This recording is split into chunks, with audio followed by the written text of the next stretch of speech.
Hello friends, welcome to trade for well trading academy.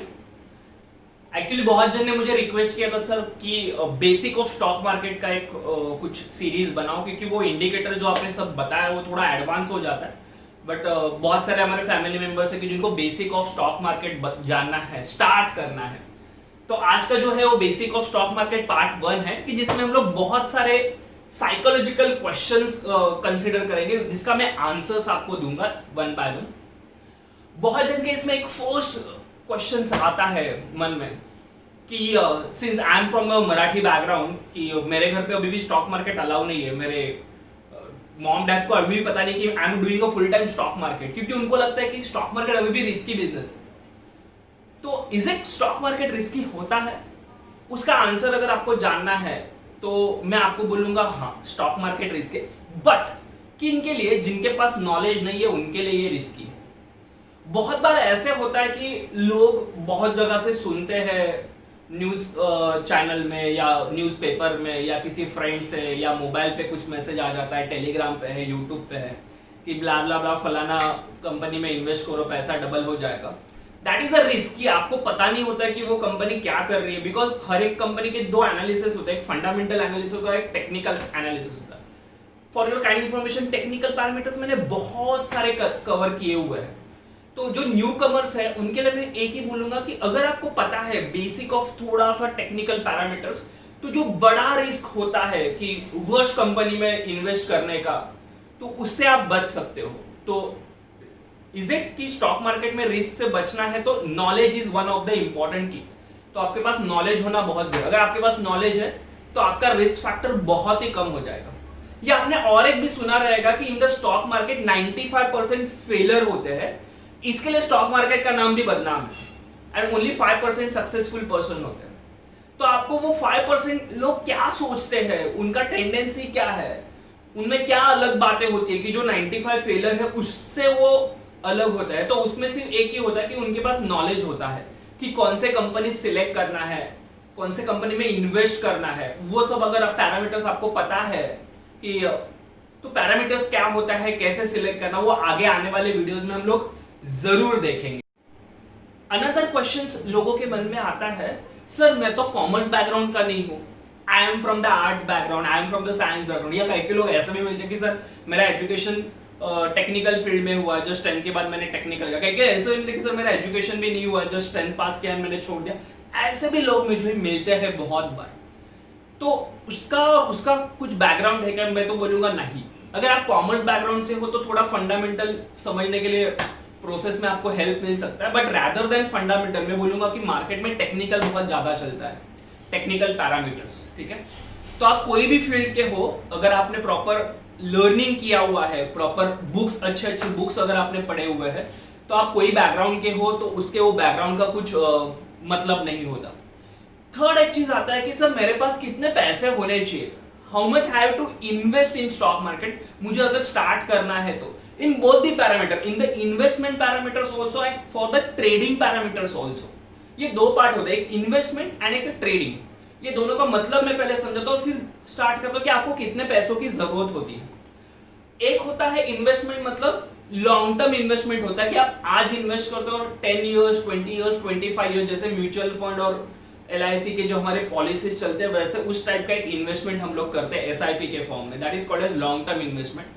उसमें भी दो कैटेगरी होते हैं, कई लोग एक इकट्ठा पैसे इन्वेस्ट करते हैं, that is a wrong thing, and कई जो लोग होते हैं वो SIP के फॉर्मेट में इन्वेस्ट करते हैं, that is a long term investment 10, 20, 30 years के लिए। उसमें एक शॉर्ट टर्म इन्वेस्टमेंट भी होता है, विद इन 1 to 3 इयर्स का शॉर्ट टर्म इन्वेस्टमेंट हम लोग करते हैं, जो न्यूज बेस्ड होता है सेक्टर वाइज उसमें। एंड थर्ड कैटेगरी होती है that is a trading purpose, मतलब आज लेके आप आज ही बेच देते हो या कल 1-2 दिन में बेच देते हो, that is a trading purpose. हम लोग इन्वेस्टमेंट पॉइंट ऑफ व्यू अगर मैं आपको बता दूं कि कितने मनी की जरूरत होती है, तो मैं बोलूं कि hardly 1000 per month is okay amount. अगर आप ओवर अ टाइम पीरियड अगर आप इन्वेस्ट करते हो, मतलब एवरी मंथ आप अगर 1000 इन्वेस्ट करते हो, और जैसे जैसे आपका कैपेसिटी बढ़ते जाता है, मैं तो कॉलेज स्कूल स्टूडेंट्स को मैं इंसिस्ट करूंगा, if you are 15, 16 years, 18 years के अगर हो, तो आप एवरी मंथ पॉकेट मनी आपसे मॉम से डैड से मिला के आप स्टॉक मार्केट में इन्वेस्ट करना स्टार्ट करो। कैसे इन्वेस्ट करना है, क्या करना है, मैं आपको हेल्प आउट करूंगा। ठीक है, एब्सोल्युटली फ्री ऑफ कॉस्ट। ठीक है, एवरी मंथ आपको एक इन्वेस्टमेंट पिक मिलेगा कि जो मैं YouTube पे फ्री ऑफ कॉस्ट डालूंगा कि ये मंथ का क्या इन्वेस्टमेंट पिक होगा, तो आप उसमें इन्वेस्ट कर सकते हो। बट जनरली मैं लोगों को हमेशा बोलता हूँ कि आपको कंसिस्टेंट इन्वेस्टमेंट करना पड़ेगा, लाइक SIP, जो लोग नहीं करते। आप एवरी मंथ अगर 10 टू एवरी ईयर बोलूँ, अगर 10 to 20% का अगर इंक्रीमेंट करते हो आपके इन्वेस्टमेंट में, जैसे जैसे आपका सैलरी बढ़ता जाएगा या पैसे कुछ पॉकेट मनी बढ़ता जा रहा है, तो over time of period generally 20-25 years में आप इजीली 1 to 2 CR तक आप इजीली टच कर सकते हो। मतलब वो इतना बड़ा अपना वेल्थ हो जाता है।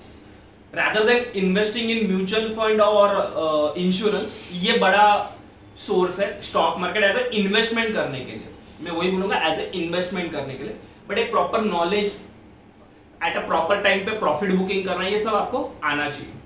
सेकेंड एक होता है दैट इज ट्रेडिंग, कि ट्रेडिंग के लिए कितना पैसे की इन्वेस्टमेंट की। जैसे मैंने इन्वेस्टमेंट के लिए बताया कि आप you can start with 1000 monthly to 10,000 20,000 monthly, जैसे आपका कैपेसिटी है वैसा। फॉर ट्रेडिंग के लिए भी you can start with the 2,000 to 5,000 and you can invest till 20 lakhs 50 lakhs 30 lakhs 1 lakh, depending upon your capacity, कि आपका कैपेसिटी कैसे। बट ट्रेडिंग के लिए मैं थोड़ा सा अवॉइड करूंगा, क्योंकि उसके लिए बहुत रिस्क फैक्टर होता है, उसके लिए प्रॉपर नॉलेज की आपको जरूरत होती है। और भी कुछ एक मिथ है स्टॉक मार्केट में, बहुत सारे होते हैं, उसमें से एक होता है कि स्टॉक मार्केट में मेरा पैसा डूब गया तो फिर कैसे कर सकते हैं, कोई लेके भाग गया तो। फॉर योर काइंड इन्फॉर्मेशन, कि अभी तो हर्षद मेहता का भी एक वेब सीरीज आया था, तो बहुत जन उसमें भी डरे हुए, उसमें मुझे बहुत सारे मैसेजेस आते हैं, सर मेरा पैसा डूब गया। तो अभी सेबी के रूल्स एंड रेगुलेशन इतने स्ट्रिक्ट हो चुके हैं, तो आपके डीमैट में आपका खुद का डीमैट अकाउंट होता है, तो कोई ब्रोकर आपके पैसे लेके नहीं भाग सकता, ठीक है। वैसे भी कुछ केसेस हो चुके हैं, but if you select a standard broker, ठीक है, शेर खान है, जीरोदा है, या आप मेरे ब्रोकर अंडर अलाइज ब्लू में या आस्था में अकाउंट ओपन करवा सकते हो, उसके भी कुछ बेनिफिट्स आपको मिल जाएंगे। तो जो डूबने वाला पैसा होता है वो तो कंसेप्ट सबको क्लियर हो गया।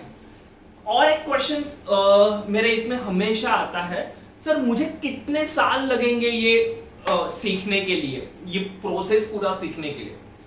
मैं सच्ची बोलूं तो मिनिमम आपको 3 मंथ से लेके 1 ईयर आपको डेडिकेटली देना पड़ेगा।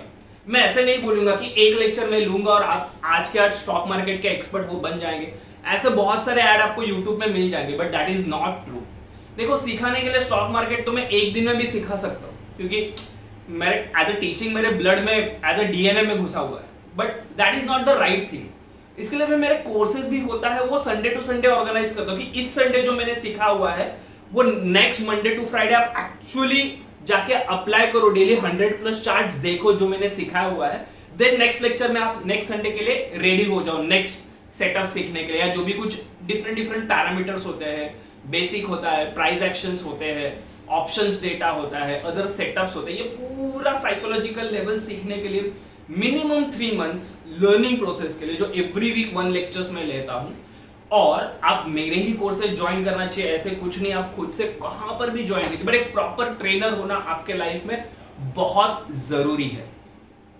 टिल 1 ईयर क्यों? क्योंकि प्रैक्टिस है। जैसे मैं हमेशा बोलता हूं सर कि सबको, कि क्लास में अगर 100 स्टूडेंट्स, अगर मैं 100 स्टूडेंट्स को पढ़ा रहा हूं, basically my subject is maths, तो सबको 100 में से 100 नहीं आएगा, किसी को 100 मिलेंगे, किसी को 90 मिलेंगे, किसी को 1 मार्क या किसी को 0 मार्क्स भी मिल सकते हैं ना, क्योंकि हर एक का way of thinking, way of output देना डिफरेंट होता है।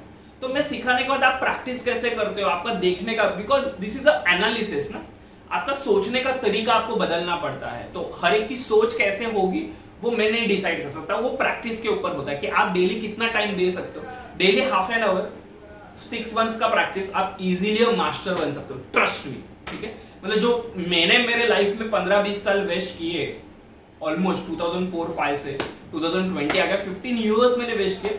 अभी कह के मेरे ट्रेनिंग प्रोग्राम में, लास्ट ट्रेनिंग प्रोग्राम में 16 इयर्स का एक लड़का था, तो मुझे बीच में ऐसा लगा क्या लकी है यार, जो मैंने मेरे लाइफ में 15 साल स्ट्रगल किया, मेरा स्ट्रगलमेंट प्लस मेरा नॉलेज ये 16 साल के बच्चों को अभी मिल रहा है। प्रणव गांधी करके उसका नाम था, and he is doing fantabulous. उसके डैड लॉन्ग टर्म इन्वेस्टर है, ट्रस्ट मी। उनके डैड ने MRF 20 रुपीज 100 रुपीज में लेके रखा है, and he has almost 500 shares of MRF and उसका भाव अभी 60,000 70,000 चल रहा है, स्टिल उन्होंने रखा है क्योंकि उनके डैड के तरफ से वो चलता आ रहा है, ठीक है। तो उसको भी इन्वेस्टमेंट ही करना था, बट उसने पूरा टेक्निकल पैरामीटर सीख लिया। तो वो सीखने की जो चाहत है ना, वो आप में होनी चाहिए। और एक क्वेश्चन मुझे हमेशा आता है, सर मैं फंडामेंटल के पास जाऊं कि मैं टेक्निकल के पास जाऊं। ये जनरली कॉमर्स बैकग्राउंड से जो लोग आते हैं वो जनरली उनका फंडामेंटल के पास होता है, but trust me, as per जो मैंने एक्सपीरियंस देखा, आई एम अ टेक्निकल गाय, मैंने पूरा टेक्निकल सीखा, मैंने फंडामेंटल के ऑलमोस्ट सारे बुक्स पढ़े हुए हैं, बट जो मैंने मार्केट में देखा है कि जो टेक्निकल से जो आपको रिजल्ट मिलता है वो फंडामेंटल से नहीं मिलता। कि बहुत बार कंपनी फंडामेंटली बहुत अच्छी होगी, लेटेस्ट से आपने आईटीसी का नाम सुना रहेगा, ठीक है, आईटीसी के एन नंबर ऑफ प्रोडक्ट है, बट आप अगर देखोगे तो लास्ट 8-10 ईयर्स में आईटीसी ने कुछ भी रिटर्न नहीं दिया है। अब एसबीआई देखो, मतलब दिग्गज बैंक है, फंडामेंटल बहुत स्ट्रांग है, बट आप देखोगे तो रिटर्न कुछ भी नहीं। वेयर है जो छोटे छोटे बैंक्स है, तो वहां पे आपको टेक्निकल पैरामीटर्स आपको अगर पता रहेगा, जैसे आरबीएल बैंक है, बंधन बैंक है, इन्होंने छप्पर फाड़ के पैसा दे दिया है, या फार्मा सेक्टर से, सीमेंट्स के सेक्टर से, तो ये सेक्टर्स आइडेंटिफाई करना, ये सब टेक्निकल पैरामीटर्स में आता है। तो अगर मैं आपको अगर सलाह दूं तो आप टेक्निकल सीखो, फंडामेंटल साइड बाय साइड आप चालू रख सकते हो। ये एक क्वेश्चन हमेशा है। ओवरऑल सब होने के बाद, सर ये सब मैंने कर लिया, मैंने सीख लिया, मैंने इन्वेस्टमेंट भी मैंने स्टार्ट किया, तो बट इसमें सक्सेस रेट कितना है, क्या हो सकता है, इवन मैं ट्रेडिंग करूं या इन्वेस्टमेंट करूं या क्या हो सकता है। मैं हमेशा बोलता हूं कि success rate vary from 10% to 100%। ये आपके माइंडसेट, साइकोलॉजी के ऊपर डिपेंड होता है। बिकॉज मैं हमेशा मेरे कोर्सेस में, ट्रेनिंग में बोलता हूं कि आपको 70% प्रॉपर माइंडसेट होना जरूरी है, 30% ओनली आपका नॉलेज काम में आता है। मैंने बहुत बार ऐसे देखा कि एक 10 पास कोई पर्सन है, वो बहुत बढ़िया करता है रादर देन कोई चार्टर्ड अकाउंटेंट या इंजीनियर है, क्योंकि वो अपने खुद के भी दिमाग लगाते हैं और फिर एक साइकोलॉजिकल एक ड्रॉबैक आ जाता है। बहुत बार ऐसा होता है कि लेटेस्ट से आपने इंट्राडे में या इन्वेस्टमेंट में 10,000 इन्वेस्ट किया, आपको 15,000 दिखता है, आप प्रॉफिट बुक कर लेते हो, और वही 15,000 बाद में 1 लाख तक जाता है और आप रिग्रेट करते हो। तो वो साइकोलॉजी होता है, एक होल्ड करना, एक माइंड मैनेजमेंट होता है, एक रिस्क मैनेजमेंट होता है। इन द कमिंग बेसिस पे मेरे ये सारे वीडियोस में लॉन्च करने वाला हूं, क्योंकि मुझे ऐसे लगता है कि जो स्ट्रगल मैंने किया है लास्ट ओवर 15 इयर्स में, और अभी भी सीख रहा हूं, लाइफ से सीख रहा हूं, स्टॉक मार्केट से सीख रहा हूं, ये जो मेरा एक्सपीरियंस है, ये एक नॉर्मल ट्रेडर तक जाना चाहिए। जो एक हर्षद मेहता का भी सपना था कि एक नॉर्मल पर्सन भी एक ट्रेडिंग में आना चाहिए, स्टॉक मार्केट में आना चाहिए, वही मेरा भी गोल है कि एक नॉर्मल पर्सन, कि भाई जिसके पास कुछ बैकग्राउंड नहीं है, ऐसे लोग भी स्टॉक मार्केट में आके एक सक्सेसफुल करियर उनको बनना चाहिए। यही मेरा एक विजन है, जो विजन लेके मैं चलता हूँ। इसके लिए फिर मैंने मेरा टेलीग्राम चैनल एंड मेरा इन्वेंशन हमेशा चालू रहता है। जैसे सबको पता है मेरे जो रेगुलर है कि मैंने सॉफ्टवेयर डेवलप किए, मेरा एडवांस ब्रेकआउट एक्सेल शीट है कि जिसमें आपको टेक्निकल्स की भी जरूरत नहीं पड़ती, वो रेडीमेड आपको बाय एंड सेल्स के लेवल्स एंड सब बता देता है। तो यही सब हम लोग बेसिक्स में आने वाले सीरीज में मैं इंक्लूड करूंगा। अगर आपको ये वीडियो पसंद आया तो आप लाइक और कमेंट करना मत भूलें। Thank you.